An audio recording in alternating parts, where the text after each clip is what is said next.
Number 6، سطر پوشی. سطر پوشی کا کیا معنی ہوتا ہے؟ سطر ڈھانکنا، سطر کا خیال رکھنا. جو اس حال میں نماز ادا کرے کہ اس کے پردے کا مقام کھلا ہوا ہو تو اس کی نماز صحیح نہیں ہوگی. ٹھیک ہے، یعنی جن چیزوں کو نماز میں ڈھانپنا لازم ہے، اگر وہ نماز میں نہیں ڈھانپی گئی تو وہ نماز نہیں ہوگی. یہ ہم خواتین کو خاص طور پر سمجھنے کی ضرورت ہے. قرآن مجید میں آتا ہے خذوا زینتکم عند کل مسجد، ہر نماز کے وقت اپنی آرائش یعنی لباس پہن لیا کرو.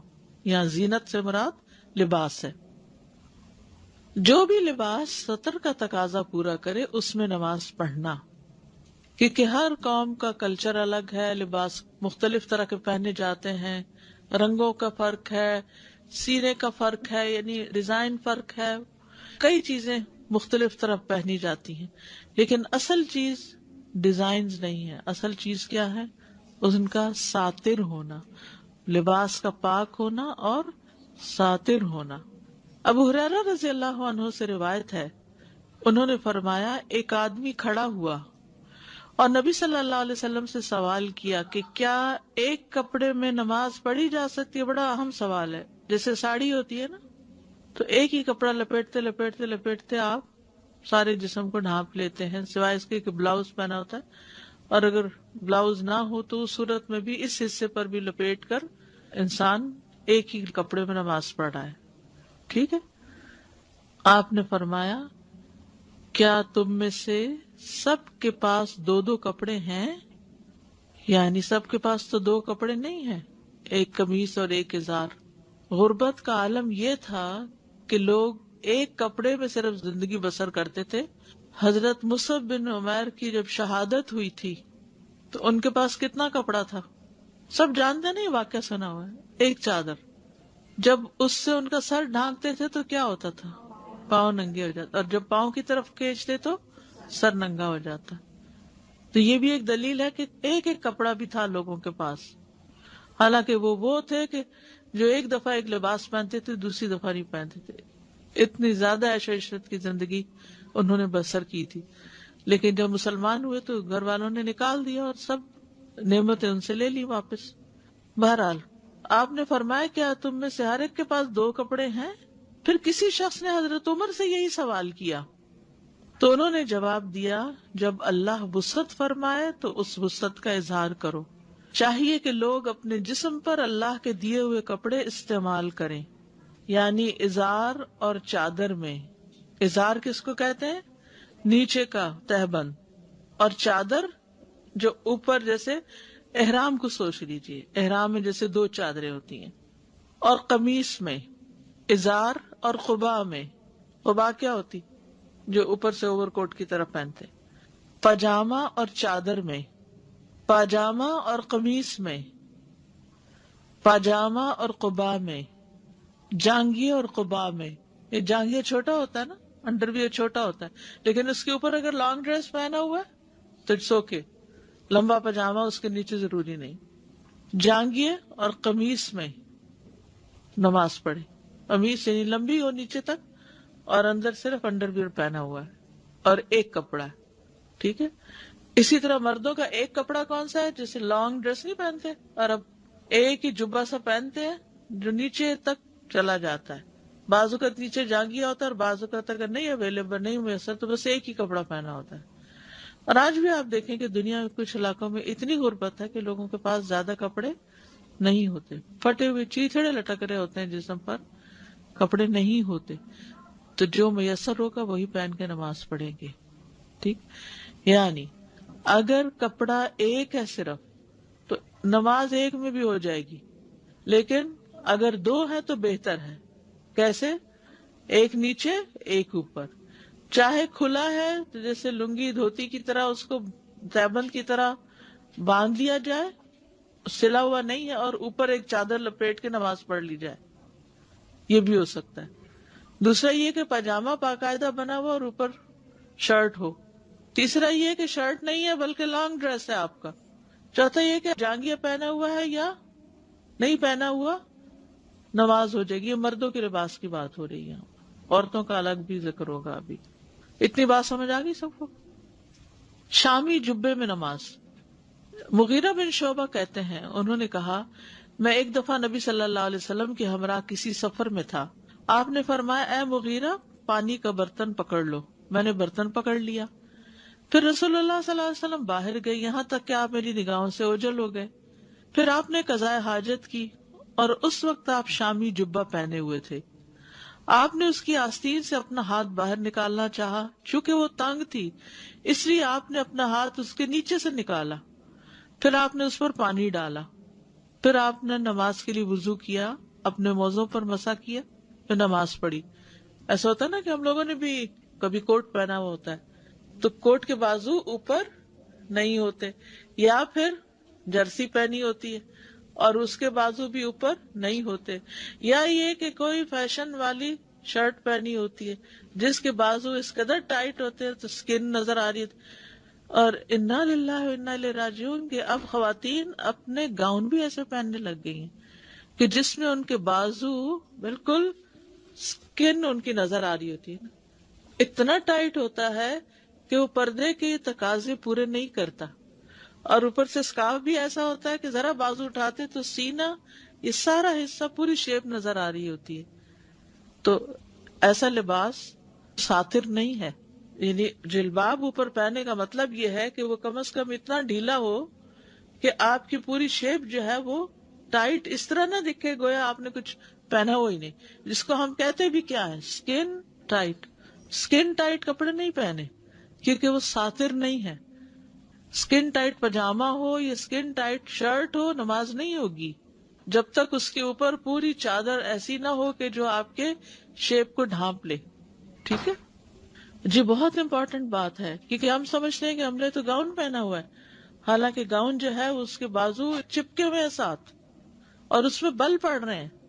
اور اب تو ایسے ڈیزائن بننے لگ گئے ہیں، مجھے تو کبھی سمجھ نہیں آتی لوگ ابایا لائن اور اس طرح کے ابایوں کے جو ڈیزائنر کپڑے بن رہے ہیں، مجھے اس کی کبھی بھی حکمت تک سمجھ نہیں آئی کہ ابایا تو سطر ڈھانکنے کے لیے، اس کو تو جتنا بھی سمپل ہو سکے سمپل ہو، نہ کہ وہ اگین ایک ایسا ڈیزائن بن جائے کہ جس سے لوگوں کی توجہ اپنی طرف مبذول کرا لی جائے. یعنی بزنس بھی کرنا ہے تو پھر وہ کریں جو اللہ کے حکم کے مطابق ہے. ایسا بزنس کہ جس میں آپ لوگوں کو پردے کے نام پر دکھاوے کا ڈھنگ سکھا رہے ہیں تو یہ کس قسم، یعنی اس میں دو باتیں ہیں نا، ایک ساتر نہ ہونا اور دوسرا دکھاوا. تو ان دو چیزوں سے لباس جو ہے نا دکھاوے کا لباس وہ ویسے ہی سخت ناپسندیدہ ہے. اسکن ٹائٹ پہ نماز نہیں ہوتی. تو یہ شامی جبے کا یہاں پر ذکر اس لیے کیا کہ نبی صلی اللہ علیہ وسلم نے وضو کے لیے اور اپنا ہاتھ جو تھا وہ باہر نکالا، کیونکہ کچھ لوگ کیا کہتے ہیں بہت سردی ہے مسح کر لو. پاؤں پہ بھی تو مسح کر سکتے ہیں نا، تو کیا کرتے ہیں شرٹ پہ بھی مسح کرنا چاہتے ہیں تو شرٹ پہ یا جرسی پہ سویٹر وغیرہ پہ یا کوٹ پہ مسح نہیں ہوتا ہے. اور یہ حدیث اس کی دلیل ہے، صحیح بخاری کی یہ حدیث ہے. تو یہ سطر کا لحاظ رکھنا نماز میں بے حد ضروری ہے. پھر نماز میں مرد کا سطر جو ہے وہ کتنا ہے؟ ابو ہریرہ رضی اللہ عنہ سے مروی ہے کہ رسول اللہ صلی اللہ علیہ وسلم نے فرمایا تم میں سے کوئی شخص اس طرح ایک کپڑے میں نماز نہ پڑھے کہ اس کے کندھوں پر کچھ بھی کپڑا نہ ہو. تو مردوں کے لیے نماز میں کندھے ڈھانپنا ضروری ہے. یہاں ایک اہم بات کا خیال رکھیے گا کہ عام حالات میں تو مردوں نے کپڑے پہنے ہوتے ہیں نماز پڑھ رہے ہوتے ہیں، ٹھیک ہے، اگر پوری شرٹ نہیں بھی پہنی تو بنیان میں پڑھ لیتے. حالانکہ ادب کے خلاف ہے کیونکہ آپ کسی بڑے کے سامنے بنیان میں نہیں جاتے. اگر کوئی آپ کو اپنے گھر میں انوائٹ کرے تو بنیان میں چل پڑے تو یہ مروت کے خلاف ہوگا نا. کیوں؟ ایک آنر ہے دوسرے کا بھی اور اس کی عزت کا خیال رکھنا چاہیے. تو ایسا کپڑا نہیں. تو اللہ کے دربار میں جاتے ہوئے ہم اس قسم کے بے ڈھنگے کپڑوں میں چلے جائیں. کچھ لوگوں نے جب جانا ہوتا نا باہر خوب تیار ہو کر تو تیاری سے پہلے نماز گھر میں ہی پڑھ لیتے ہیں اور اس میں جیسا تیسا ڈریس ہو اسی میں نماز شروع کر دیتے ہیں. لوگوں کے لیے تو بہترین لباس، اور اللہ کے سامنے جاتے ہوئے جہاں حکم دیا گیا کہ خذوا زینتکم، اپنی زینت اختیار کرو عند کل مسجد، ہر نماز کے وقت. تو عام حالات میں تو ہم احتیاط کرتے ہیں، لیکن بہت سے عمرے پہ جانے والوں کو یہ مسئلہ نہیں پتا ہوتا. وہ کیا کرتے ہیں، ایک کندھا جب ننگا کرتے ہیں تو نمازیں بھی ایک کندھا ننگا کر کے پڑھ رہے ہوتے ہیں. اللہ اکبر. دیکھ کے اتنی تکلیف ہوتی، یا اللہ یہ کیا کر رہے ہیں. اللہ کے گھر میں جہاں ایک نماز کا ثواب 1,00,000 برابر ہے، یہ اپنی نماز ضائع کر رہے ہیں کیونکہ کندھا ڈھانکا ہی نہیں ہوا. تو اگر آپ کے ساتھ آپ کے محرم جا رہے ہیں تو ان کو نماز سے پہلے یاد دہانی کرا دیجئے کہ کندھا ڈھانکنا ہے. لا علمی سے بہت سی چیزیں ہوتی ہیں. لا علمی سے آپ نے وصیت نہیں کی تو لا علمی تھی آپ کو، آپ نے کوئی کراس کر دی ریڈ لائٹ، تو کیوں علم حاصل کرنا فرض ہے؟ اور کون سا علم فرض ہے؟ کون سا علم حاصل کرنا فرض کے درجے میں جس سے فرائض ادا ہوں؟ یعنی جو ہم پر فرائض ہیں ان فرائض کو ادا کرنے کے لیے جو علم ہے اس کا حاصل کرنا فرض ہے. یہ بھی جمز میں لکھ لیجئے، کیونکہ پھر ہمیں یہ نہیں جب سمجھ آتی کہ کون سا فرض ہے اور کون سا فرض نہیں ہے. رائٹ. اب نماز فرض ہے، فرض کو ادا کرنے کے لیے جو علم حاصل کرنا ہے وہ بھی فرض ہے آپ پر. عمر بن ابی سلمہ سے روایت ہے کہ انہوں نے رسول اللہ صلی اللہ علیہ وسلم کو ام سلمہ کے گھر میں ایک کپڑے میں نماز پڑھتے ہوئے دیکھا ہے، اس طرح کہ آپ نے اس کے دونوں کنارے اپنے دونوں کندھوں پر ڈالے تھے جیسے احرام کے ہوتے ہیں. قمیص میں نماز. سلمہ بن اکوع کہتے ہیں کہ میں نے عرض کیا اللہ کے رسول، کبھی میں شکار کے پیچھے ہوتا ہوں اور مجھ پر صرف ایک قمیص ہوتی ہے، تو کیا اس میں نماز پڑھ لیا کروں؟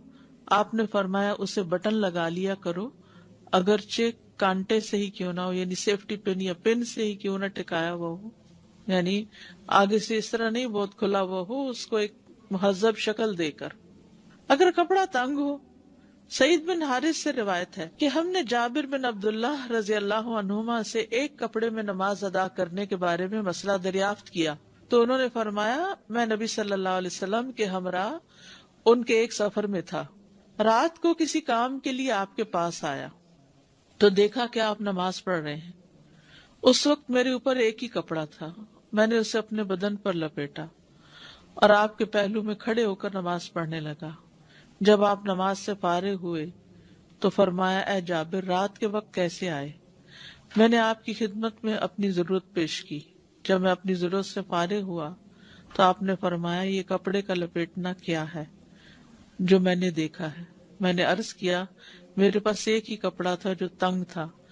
آپ نے فرمایا کپڑا اگر کشادہ ہو تو اسے لپیٹ لیا کرو اور اگر تنگ ہو تو بطور تہمت پہنو. ٹھیک ہے نا، یعنی نیچے سے چڑھا لو. With regards to the satar of a man covering his shoulder, does it just have to be a piece of cloth or does it have to be entirely covered? It's anything which covers the shoulder. Because you said like a tank top, so it's just a strap, that's okay? Only strap والی نہیں، کندھا تو نہیں کور ہوا نا اس سے. This all is a کندھا. Yeah, I understood that. Okay, so it has to be your entire shoulder. Yes, entire shoulder, not on part of shoulder. Okay. Yeah. صرف straps نہ ہو. استاذہ ابھی جب آپ انہیریٹنس کا بتا رہے تھے فضیلت کا، تو میری فرینڈس میں یوں ایک واقعہ ہوا ہے، جاننے والے ہیں جی. تو یہ اتنا ضروری ہے صرف انہیریٹنس نہیں کہ آپ کی جائیداد اور آپ کی جتنی بھی بلانگنگز ہیں وہ اولاد میں اسلامی طریقے سے ہوں. یہاں پر ایون یہ اس لیے بھی ضروری ہے کیونکہ آپ کی اولاد اگر آپ نے کہیں نہیں بتایا ہوا تو وہ سیدھا گورنمنٹ کے اس کے میں چلی جاتی ہے کسٹڈی میں، اور پھر وہ اس کو مشنری میں بھیجیں یا کہیں پہ بھی. ایون ان کے یہاں پر سگی بہن تھی لیکن کیونکہ وصیت نہیں لکھی ہوئی تھی تو اس لیے وہ بچے نہیں پہنچ سکے ان کے، تو ان کو گورنمنٹ لے گئی اور پھر وہ کہاں پر پلیس کیے گئے یہ نہیں بتایا گیا. تو بینگ اے مسلم یہ بہت ضروری ہے کیونکہ اولاد میرے خیال میں ہماری سب سے بڑی انہیریٹنس ہے، ہماری سب سے بڑا ورثہ ہے، تو اس کو اچھی جگہ پہ صحیح طریقے سے اپنے ورثہ کو پہنچانا بہت ضروری ہے. تو میں خود بھی چاہوں گی کہ ساری بہنیں یہ دیکھیں، ساری بہنیں آئیں اور ہر ایک کسی نہ کسی کو اپنے ساتھ بھی ضرور لائیں. اس واقعے نے ہمیں اتنا جھنجھوڑا تھا کہ ہم نے فوراً اپنی وصیت بنائی اور شرعی طریقے سے اس کو سبمٹ کروایا اور اپنے بچوں کو بھی اس کی ایک ایک کاپی دی. اور اگر کچھ کمی بیشی ہو جائے تو اس کو اپڈیٹ بھی کریں. اچھا، مجھے ایک بات کرنی تھی علم کے حوالے سے. مجھے زیادہ ڈینجرس بات یہ لگتی ہے لا علمی سے غلط علم ہونا. آج کل ہر کوئی اسکالر بن کے بیٹھا ہوا ہے، آپ اس کو فالو کرتے ہیں، کچھ عرصے بعد آتا ہے نو ہی واز ٹوٹلی رانگ، ان کا تو عقیدہ ہی غلط تھا. اب آپ کے یہ اسکالر ہیں، اب آپ ان کو سنیں. یعنی it's so hard to differentiate who's right who's wrong. اور ہمارا پرپز صرف علم حاصل کرنا ہے، ہم تو ہیں ہی لا علم لوگوں میں سے، ٹھیک ہے؟ تو یہ بڑا مشکل ہوتا ہے کہ آپ اس لیے صرف سننے پر اکتفا نہ کریں، قرآن ساتھ پڑھیں بھی، ٹیکسٹ سامنے ہو، کیا کہا جا رہا ہے اپنی سوچ استعمال کریں، حدیث سامنے ہو. یعنی صرف لیکچر نہیں سنیں بلکہ ساتھ ساتھ دیکھیں، ریفرنس لکھیں اور جا کے چیک بھی کر لیں کہ کہاں سے بات کی جا رہی. میں پوچھنا چاہیے تھی جیسے انڈر ویئر وغیرہ ہوتی ہے تو وہ اور کپڑوں کے ساتھ دھو سکتے ہیں، بچوں کی بھی بڑوں کی بھی؟ جی دھو سکتے ہیں، بالکل دھو سکتے ہیں. وہ تو پانی کئی دفعہ نکلتا ہے اور سب پاک ہو جاتا ہے. اب اس میں بھی آپ دیکھیے نا کہ اگر انڈر ویئر الگ دھلنے لگے تو کتنی مشقت ہو جائے. نماز میں عورت کا ستر، عورت کا لباس. حضرت عائشہ رضی اللہ عنہا سے روایت ہے کہ نبی صلی اللہ علیہ وسلم نے فرمایا، اللہ کسی بالغ عورت کی نماز اوڑھنے کے بغیر قبول نہیں فرماتا، یعنی دوپٹے کے بغیر، بخمار. اس میں بالغ کے لیے اوپر لفظ آپ دیکھیے عربی کا، لا يقبل اللہ صلاۃ حائض، وہ عورت جس کو حیض آ جائے، وہ لڑکی. تو اس سے یہ بات یاد رکھیے کہ جن بچیوں کو حیض آ جاتا ہے، چاہے 10 سال کی ہیں یا 11 سال کی ہیں، وہ بالغ کے احکام میں آئیں گی. ان پر نماز اور پردہ لازم ہے، اور پھر نماز میں پراپر سطر کا ڈھانکنا بہت ضروری ہے، خمار ضروری ہے. مردوں کے لیے کندھوں تک ڈھانکنا ضروری ہے، ٹوپی ضروری نہیں ہے، کیونکہ بعض لوگ ٹوپی لازم کرتے ہیں اور اس پہ ناراض ہوتے ہیں، ڈانٹ ڈپٹ بھی کرتے ہیں. جس چیز کی تاکید آئی ہے وہ کندھوں تک، لیکن لڑکیوں کے لیے سر بھی ڈھانکنا ضروری. اچھا، اب یہاں اس حدیث سے ایک اور بڑا اہم لطیف مسئلہ نکلتا ہے. بہت سی خواتین جب قرآن میں پڑھتی ہیں نا، وَلْيَضْرِبْنَ بِخُمُرِهِنَّ عَلَى جِيُوبِهِنَّ، چاہیے کہ وہ اپنے خمار اپنے سینوں پہ ڈالیں. تو وہ یہ حجت کرتی ہیں کہ قرآن مجید میں صرف سینہ ڈھانکنے کا حکم ہے، سر ڈھانکنے کا حکم نہیں. ٹھیک ہے، ایک بات کبھی سنی آپ نے؟ جی، یہ بہت عام دلیل دی جاتی، سینہ ڈھانکنے کا حکم ہے، سر ڈھانکنے کا کہاں حکم ہے؟ یہاں اس حدیث میں آپ دیکھیے کہ خمار کے بغیر عورت کی نماز نہیں. خمار وہ کپڑا ہوتا ہے جو سر سے آتا ہے اور سینے تک جاتا ہے، دوپٹہ جس کو کہتے ہیں ہم، اوڑھنی جس کو کہتے ہیں.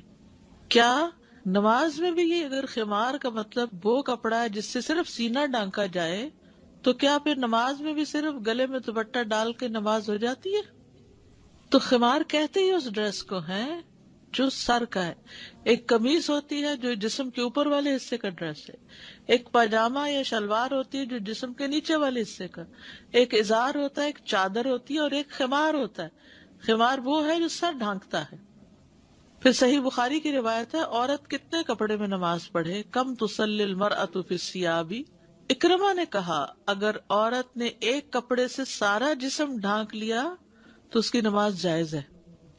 جیسے ساڑی ہے، ایک ہی کپڑا لیا، نیچے سے وہ بل دے کے اوپر لارے اور آگے پیچھے والے حصے کو بھی ڈھانپ لیا اور سر تک سارا ڈھانپ لیا، سر کان بال ہر چیز چھپ گئی، بازو بھی چھپ گئے، تو ٹھیک ہے.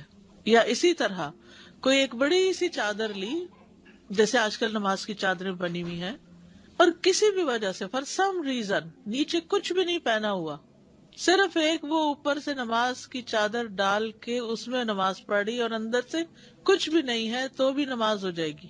ایک کپڑے میں بھی نماز ہو جائے گی. اس کا یہ مطلب نہیں کوئی ایسی کوئی انسان کے کہ بس یہی کافی ہے، نہیں. کبھی ایسا بھی ہوتا ہے کہ کپڑے دھو کے، یعنی ہر ایک کے پاس ہماری طرح وارڈروبز بھرے ہوئے نہیں ہیں. کچھ لوگوں کے پاس اتنے ہی کپڑے ہوتے ہیں کہ وہ دھو کے دھوتے اور سکھاتے ہیں، پہنتے ہیں. مثلا میں نے خود اپنے علمی زمانے میں یہ نہیں کہ افورڈ نہیں کر سکتے، جان بوجھ کے کم کپڑے رکھے. میرے پاس صرف 3 جوڑے ہوتے تھے، ایک دھوتی تھی، ایک پہنتی تھی اور ایک ایکسٹرا رکھا ہوتا تھا جسٹ ان کیس. لیکن اگر بارش ہو گئی تو پھر مشکل ہو جاتی تھی. ہاں؟ میرا یہ تھا کہ جب نہائے، نہانے کے ساتھ ہی اپنا کپڑا دھو لیا اور دوسرا پہن لیا اور بات ختم، تاکہ نہ زیادہ چیزیں ہوں، نہ سنبھالنی پڑے اور نہ ہی ان میں وقت لگے، نہ جان لگے نہ ذہن، سوچ بھی نہ لگے. کیونکہ ہماری زندگی کا ایک بڑا حصہ ہماری دماغی صلاحیتیں، قوتیں ان چیزوں کو مینٹین اور مینج کرنے میں گزر جاتی ہیں، ایکسٹراز کو بوجھ اٹھائے ہوئے ہیں ہم نے. خیر، اب آپ دیکھیے، یہ ہو سکتا ہے کہ آپ کے پاس ٹوٹل 3 جوڑے ہیں، 2 آپ نے دھو کے باہر ڈالے تھے، رات کو آ گئی بارش اور وہ دونوں بھیگ گئے، اور اب ہے سردی. اب آپ کے پاس صرف نماز کی چادر ہے، تو اب آپ کے نہیں میرے پاس کپڑے نہیں، میں نماز کیسے پڑھوں؟ نہیں، آپ اس ایک چادر سے بھی نماز پڑھ سکتے ہیں. ٹھیک ہے، یہ مسئلہ پتا ہونا چاہیے تاکہ وہ وقت ضرورت نماز نہ چھوٹے. نماز میں قابل ستر حصہ عورت پر واجب ہے کہ نماز میں اپنے پورے جسم کو ڈھانپے. وہ نماز میں اپنے بالوں، اپنے تمام جسم، اپنے بازو اور اپنے پاؤں ڈھانپے، جبکہ اپنے چہرے کو نماز میں کھلا رکھے. ہاں، اگر کوئی اجنبی موجود ہے جو اس کا محرم نہیں تو چہرہ بھی ڈھانپے گی. یعنی جیسے بازار وغیرہ میں یا کسی ایسی جگہ جہاں مرد حضرات ہیں، جیسے حرم میں بعض اوقات ایسا ہوتا ہے کہ ساتھ ہی آدمی لوگ کھڑے ہیں، اور اگر آپ چہرہ ڈھانپنے والوں میں سے تو آپ کو چہرہ ڈھانپنا ہوگا. پاؤں چھپانا، ابھی جو پاؤں چھپانے والا مسئلہ ہے نا، یہ بھی بہت لوگوں کے اندر ایک کنفیوژن اور وہ ہے.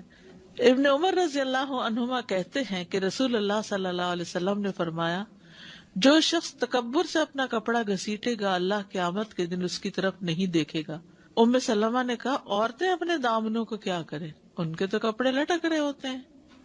یعنی گھسیٹے گا سے مراد کیا ہے؟ کپڑا جو زمین سے بھی نیچے جا رہا ہو.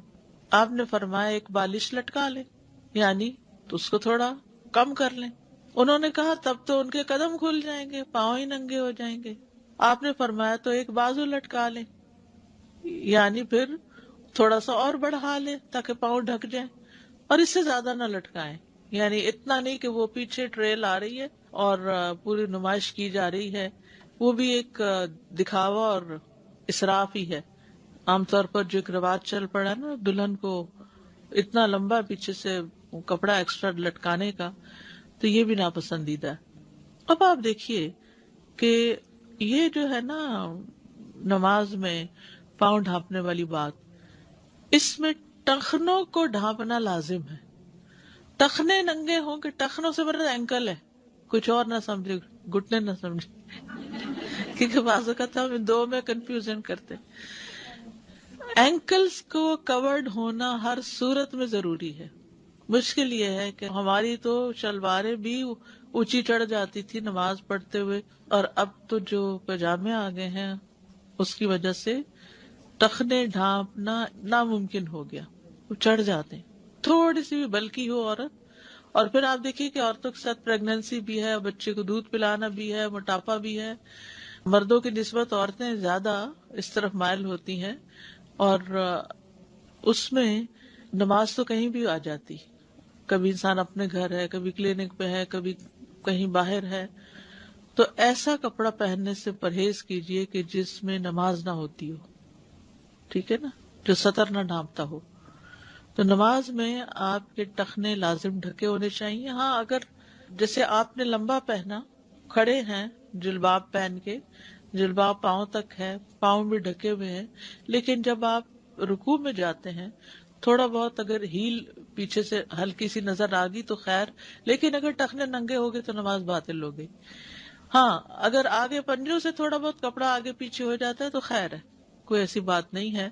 کیونکہ اگر آپ جرابے بھی پہنتے ہیں تو بھی تو شیپ نظر آ رہی ہے نا، تو ساتر تو نہیں ہے.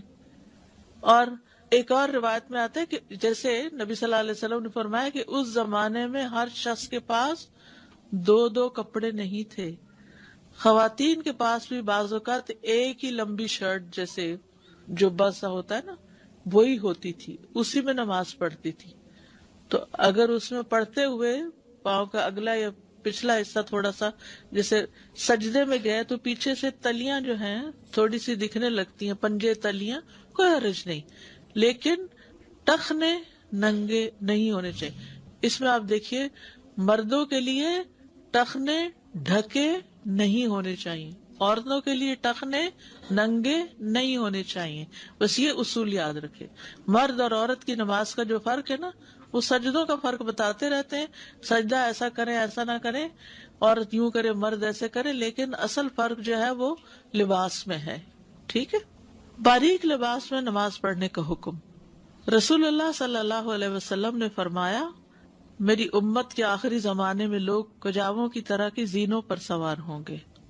یعنی کجاوے کیا ہے؟ جو سیٹ رکھی جاتی ہے اوپر، کس پہ؟ اونٹ پہ. تو اب یہ جو کارز وغیرہ ہیں یہ بھی سیٹس ہی ہیں نا. وہ مساجد کے دروازوں پہ اتریں گے، یعنی پیدل جانے کا رواج ختم ہو جائے گا مسجد میں.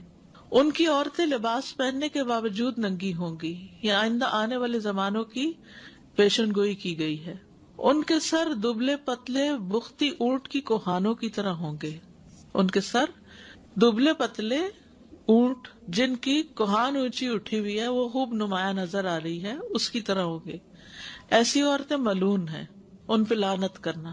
اگر تمہارے بعد کوئی اور امت ہوتی تو تمہاری عورتیں اس کی خدمت کرتی، یعنی ان کی غلام بنتی، جیسا کہ تم سے پہلے والی امتوں کی عورتوں نے تمہاری خدمت کی. تو اس لیے یاد رکھیے کہ سر کی کوہان اٹھی ہوئی ہو، جیسے جوڑا اوپر بنا ہو، تو بھی نماز نہیں ہوتی. ٹھیک ہے. اسی حدیث سے یہ بات ثابت ہوتی. اور اسی طرح اگر باریک کپڑا ہے تو بھی. ابن قدامہ کہتے ہیں کہ ایسے کپڑے کے ساتھ ڈھانپنا واجب ہے جو کہ جسم کی رنگت چھپانے والا ہو. یعنی جب آپ پہنے تو اس میں آپ کی سکن کا کلر نظر نہ آئے. اگر سکن نظر آ رہی ہے تو اس کو ڈبل کر لیں. ٹھیک ہے. ساتر لباس کون سا؟ جس سے سطر چھپے، یعنی سکن کا کلر نظر نہ آئے کپڑے کے اندر سے، سی تھرو نہ ہو جس کو کہتے ہیں. ٹھیک ہے. اگر کپڑا باریک ہو اور اس کے پیچھے سے جسم کی رنگت واضح ہوتی ہو اور اس سے یہ معلوم کیا جا سکتا ہو کہ جسم کی رنگت سفید ہے یا کالی، تو ایسے کپڑے میں نماز جائز نہیں، کیونکہ اس سے سطر پوشی نہیں ہوتی. ابن اسامہ بن زید سے مروی ہے کہ ان کے والد اسامہ نے بتایا کہ ایک مرتبہ رسول اللہ صلی اللہ علیہ وسلم نے مجھے ایک موٹی قبطی چادر پہنائی، تھک، جو اس ہدیے میں سے تھی جو دحیہ کلبی نے آپ کی خدمت میں پیش کیا تھا. میں نے وہ اپنی بیوی کو پہنا دی. رسول اللہ صلی اللہ علیہ وسلم نے مجھ سے پوچھا، کیا بات ہے، تم نے وہ چادر نہیں پہنی؟ میں نے عرض کیا، یا رسول اللہ، میں نے وہ اپنی بیوی کو پہنا دی ہے. رسول اللہ صلی اللہ علیہ وسلم نے فرمایا، اسے کہنا کہ اس کے نیچے شمیز لگائے، تحتہا غلالتن، یا آپ دیکھنے عربی کے لفظ فلتجعل تحتہا غلالتن، کیونکہ مجھے اندیشہ ہے کہ اس سے اس کے اعضائے جسم نمایاں ہوں گے. تو اس سے بالکل واضح ہو جاتا ہے کہ سی تھرو لباس میں نماز نہیں ہوتی جس سے اسکن کا کلر جھلک رہا ہو. ہمارے ہاں جیسے گرمیوں میں لون کے کپڑے پہنتے ہیں اور لونی کی شلواریں پہنتے ہیں، اور عموماً رواج کیا ہے کہ قمیص تو پرنٹڈ ہوتی ہے اور شلوار پلین ہوتی ہے. لائٹ کلر کی ہو، پلین ہو، تو پھر اسکن دکھنے لگتی ہے، تو وہ نہیں ہونی چاہیے. حالانکہ موٹی قبطی چادر تھی، یہ جو چادر پہننے کو دی تھی وہ کیا تھی؟ موٹی چادر تھی، لیکن پھر بھی آپ نے کہا کہ اس کے نیچے ایسی چیز لگائے کہ جس سے پھر وہ نماز پڑھتے ہوئے جیسے ننگی نہ ہو. ان کے علاقے کو کہا جاتا قبطی، جو ہیں ایجپشنز ہیں. ٹھیک ہے. وہ وہاں کی کاٹن مشہور ہے. تو ایسا کاٹن کا کپڑا کہ جس میں سے اسکن نظر آ رہی ہے وہ نہیں ہونا چاہیے. جیسے فار ایگزامپل کچھ لٹھا جہاں ہوتا ہے نا، یا ایسا کیمرک ہوتی ہے یا اس طرح کے، تو اگر وائٹ ہوتا ہے نا تو اس میں سے پھر جھلکتا ہے. اگر اسی مٹیریل کا نیلا پیلا ہے تو نظر نہیں آتا کچھ بھی، یعنی اگر ڈارک کلر ہے تو.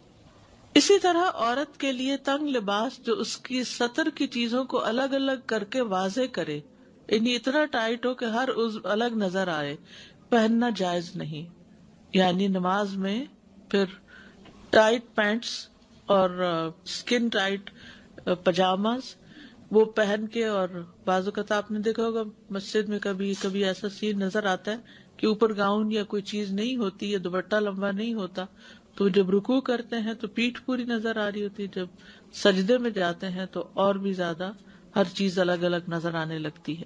شیخ صالح الفوزان نے کہا وہ تنگ لباس جو جسم کے اعضاء کو واضح کرتا ہو اور عورت کے جسم کو واضح کرتا ہو، اس کے کولے کو اور اس کے جسم کے اعضاء کو الگ الگ کر کے واضح کرتا ہو، اس لباس کا پہننا جائز نہیں۔